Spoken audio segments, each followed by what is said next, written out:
আঙ্গুর চাষ করা যাবে অনেক সহজে। বেশি পরিশ্রম করতে হবে না এবং সারা বছর আঙ্গুর হবে। নিয়মটি আমি বলে দিচ্ছি। আসসালামু আলাইকুম।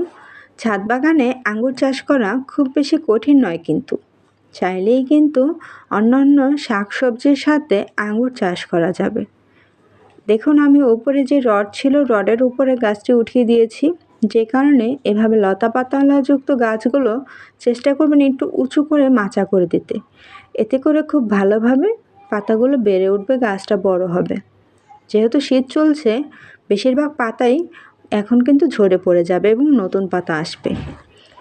এখনই গাছে ব্যবহার করতে হবে একটি আঙ্গুর গাছের জন্য টবের মধ্যে আপনার গাছটি কিসে লাগানো আছে এটার উপর ডিপেন্ড করে কিন্তু সার ব্যবহার করতে হবে।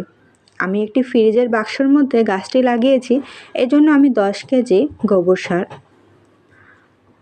300 গ্রাম টিএসপি সার, 100 গ্রাম ইউরিয়া সার এবং 250 গ্রাম পটাশ সার গাছে ব্যবহার করছি। এতে করে গাছের কিন্তু খুব সহজে নতুন পাতাও আসবে, এর সাথে গাছে অনেক অনেক আঙ্গুরও ধরবে। দেশি আঙ্গুরগুলো অনেক বেশি টক হয়ে থাকে। আঙ্গুরগুলো মিষ্টি করতে টিএসপি সার ও পটাশ সার কিন্তু খুব ভালো কাজ করে।